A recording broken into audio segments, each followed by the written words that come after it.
안녕하세요. 바리파이어입니다. 이번엔 리츠를 투자하는 이유부터 시작해 미국 리츠의 섹터별 성과를 비교해 성장하는 섹터와 하락 중인 섹터를 확인하고 VNQ를 통해 금리 하락 시 기대되는 수익률까지 확인해 보려고 합니다. 그럼 왜 많은 투자자들이 리츠를 포트폴리오에 담으라고 하는 것인지 알아보고 지나가겠습니다. 첫 번째 이유는 성과입니다. 다음의 표는 리츠와 S&P의 1972년 이후의 성과를 비교한 표입니다. S&P가 더 높은 수익률을 보이는 시기도 있지만 반대로 리츠가 더 나은 수익률을 보여주는 시기도 있습니다. 가장 최근 1년은 S&P가 훨씬 높은 수익률을 보여주고 있지만 이러한 성과는 반복해서 내기 어렵다는 걸 모두가 알고 있습니다. 시간이 지나면 다시금 평균적인 수익률로 회귀하게 될 것이고 어느 순간에는 리츠와 다시 역전되는 순간도 올 수 있습니다. 두 번째는 부동산은 실물 자산이고 가격의 사이클이 긴 자산이기에 주식과 채권과 병행할 때 포트폴리오의 위험을 분산시킬 수 있는 효과가 있습니다. 이는 계좌의 변동성을 낮춰주는 역할을 수행하며 때문에 단기간의 수익을 극대화하려는 경우에는 적절하지 않은 자산이기도 합니다. 더불어 현실에서 부동산을 매수했을 때 생기는 여러 가지 문제점에서 보다 자유롭다는 것으로 세입자 및 건물 노후와 같은 걱정을 덜 수 있습니다.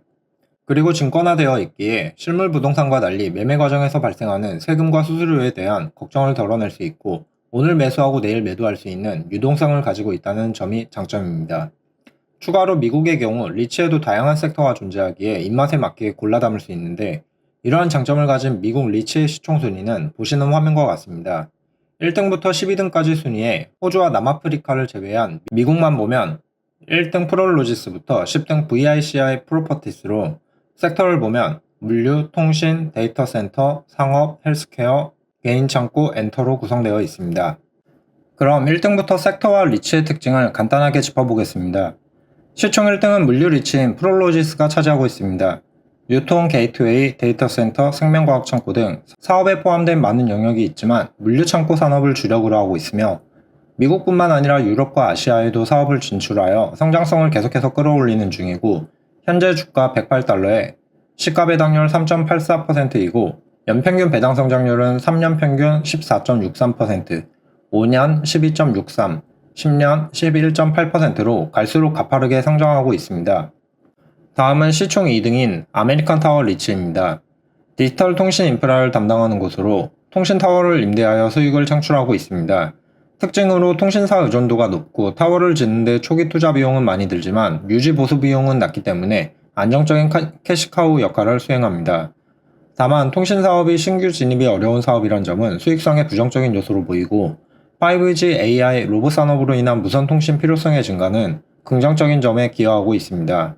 현재 주가는 197달러이며 시가 배당률 3.23%, 3년 배당 성장률 11.5%, 5년 배당 성장률 14.5%의 성장을 보여줬습니다. 프롤로지스와 비교하면 성장률이 점차 떨어지는 게 아쉽습니다. 다음 시총 3등 에퀴닉스와 7등인 디지털 부동산은 데이터 센터에 필요한 인프라를 설치, 운영, 관리해주는 리츠로 AI와 클라우드 성장에 힘입어 빠르게 성장하고 있는 섹터입니다. 먼저 시총 3등 에퀴닉스부터 보면 데이터를 사용하는 빅테크 및 수많은 금융사와 네트워크 회사, 클라우드 회사를 고객으로 갖추고 있고 이들의 데이터 소유가 계속 늘어남에 따라 추가 확장에 대한 전망도 좋은 상태로 보입니다. 그리고 데이터 센터 고객 간의 상호 연결성을 통해 메타의 고객 정보를 구글에게 바로 전달할 수 있는 것처럼 정보 효율성을 높이는 점도 장점입니다. 추가적으로 국제기업으로서의 성장과 입지를 다져가며 현재 미국보다 해외에서 나오는 수입이 더 큰 상태입니다. 현 주가 758달러, 시가 배당률 3.23%이고 최근 3년 연평균 배당 성장률 13.54%, 5년 평균 11.3%를 보여주었고 앞으로의 성장성도 기대됩니다. 그리고 데이터 센터를 주력으로 하는 다른 기업으로 시총 7등의 디지털 부동산이 있습니다. 좋은 고객들을 가지고 있고 국제적으로 성장하고 있다는 점은 공통점이고 미국의 매출이 해외보다 높다는 특징은 차이점으로 볼 수 있습니다. 매출은 급격하게 성장하는 것에 반해 이익률 성장은 더디게 올라가는데 현재 규모의 성장에 집중하고 있기에 그런 것으로 보입니다. 주가 147달러, 시가 배당률 3.36%이고 최근 3년 평균 성장률 2.59%, 5년 평균 3.49%로 에퀴닉스와 비교하면 시가 배당률은 조금 더 높지만 배당 성장률은 아쉬운 상태입니다. 다음은 시총 4등의 웰타워입니다. 헬스케어 섹터에 있는 리츠로 노인들을 위한 주택 사업을 하고 있는 회사이며 고령화가 점차 심해지고 있기에 앞으로의 성장성에 대한 기대가 높은 분야입니다. 그리고 이러한 기대는 주가에 반영되어 시총 10등 이내 리츠 중 유일하게 현 시점에서 정고점을 갱신하고 있습니다. 실적 보고서에 적힌 신규 프로젝트를 위해 추가 자금 조달이 필요하다는 점을 고려하면 미래 시장을 선점하기 위해 계속해서 투자를 진행하는 단계로 판단됩니다. 주가는 105불, 시가 배당률은 2.34%이고 배당 성장률은 3년 평균 0%, 5년 평균 마이너스 6.85%로 현재까지 숫자는 아쉽지만 주가를 보면 시장은 실버 산업의 전망을 긍정적으로 바라보는 것 같습니다. 다음은 시총 5등인 사이먼 프로퍼티로 상업용 부동산을 전문으로 하고 있습니다. 쇼핑, 식사, 엔터, 복합 용지를 통해 수익을 만들고 미국을 넘어 유럽, 아시아로의 사업 확장을 이루었습니다. 현 주가 153불에 시가 배당률 5.25%이고 배당 성장률은 3년 평균 8.2%, 5년 마이너스 0.7%, 10년 5.68%로 성장률을 보았을 때 코로나 시기 굉장히 어려운 시간을 보낸 것으로 추정되며 미국 경제가 점차 나아져감에 따라 현재에 가까워질수록 성장이 회복되고 있습니다. 다음 시총 6등은 제가 좋아하는 리얼티 인컴이 차지했습니다. 사업은 소매 분야에 집중되어 있고 안정된 사업 구조를 통해 현금 흐름과 배당 성장에 대한 예측 가능성이 높은 특출난 장점이 있으나 성장성은 낮은 대표적인 기업이라 할 수 있을 것 같습니다. 현 주가 54불, 배당 수익률 5.25%, 배당 성장률 3년 평균 4.2%, 5년 3.5%, 10년 3.83%입니다. 다음 시총 8등은 조금 생소할 수 있지만 개인 창고 리츠입니다. 미국 영화에서 보면 개인 소유의 창고를 가지는 걸 볼 수 있는데 그러한 창고를 임대하여 수익을 창출하는 사업 구조를 가지고 있고 2,900개 이상의 시설에서 약 200만 명 이상의 고객을 보유하고 있습니다. 현재 주가 277불에 시가 배당률 4.3%이고 배당 성장률은 3년 평균 14.47%, 5년 평균 8.45%입니다.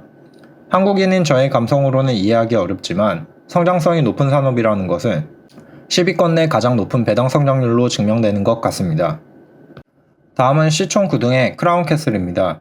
통신 인프라 리츠로 4만 개가 넘는 셀타워, 11만 5천 개가 넘는 소형 셀로드, 광섬유를 통해 수익을 창출하는 사업 구조를 가지고 있고 앞으로 5G, AI, 로봇과 같은 데이터 통신이 활발해짐에 따라 수혜를 받을 수 있다 생각됩니다.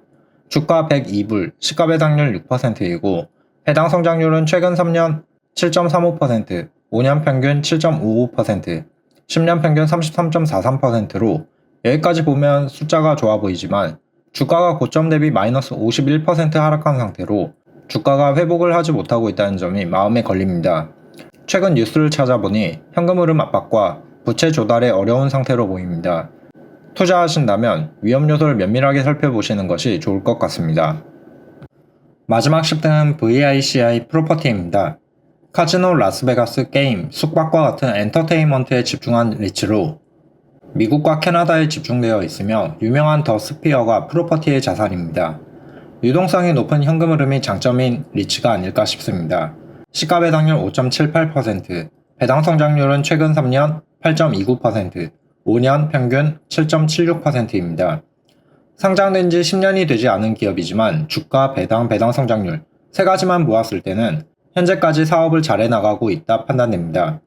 여기까지 시총 10위권 내의 미국 리츠를 간단하게 알아보며 주가, 배당률, 배당 성장률을 체크했습니다. 시가 배당률이 5%를 넘는 건 SPG 5, CCI, VICI 4종목이고 3년 평균 배당 성장률이 10%를 넘는 건 PLD, AMT, 에퀴닉스, PSA 4종목입니다. 주가가 고점을 갱신하고 있는 건 웰 한 종목이었고 고점 대비 50% 이상 하락한 종목은 CCI 한 종목이었습니다. 다음은 각 리츠가 저고점 대비 주가를 얼마나 회복했는지 체크해 보겠습니다. 리츠 ETF인 VNQ를 기준으로 대부분 마이너스 30% 구간에 위치하고 있으며 마이너스 20% 안쪽으로 에퀴닉스, PSA, 웰, VICI 4종류가 들어왔으며 회복을 유독 못하는 CCI가 눈에 들어옵니다. 그리고 좀 더 나아가 시가 배당률과 배당 성장률을 토대로 분포도를 만들어 봤습니다. 로고가 모두 보이도록 약간의 위치 조정이 있었지만 대략적인 위치는 확인이 가능합니다. 그리고 이 차트를 구역별로 나눠보면 차트 우상단에 위치할수록 매력도가 높고 좌하단에 위치할수록 매력도가 낮습니다. 우하단에 위치하면 시가 배당률은 낮지만 성장성은 높고 좌상단에 위치하면 시가 배당률은 높지만 성장성은 낮습니다.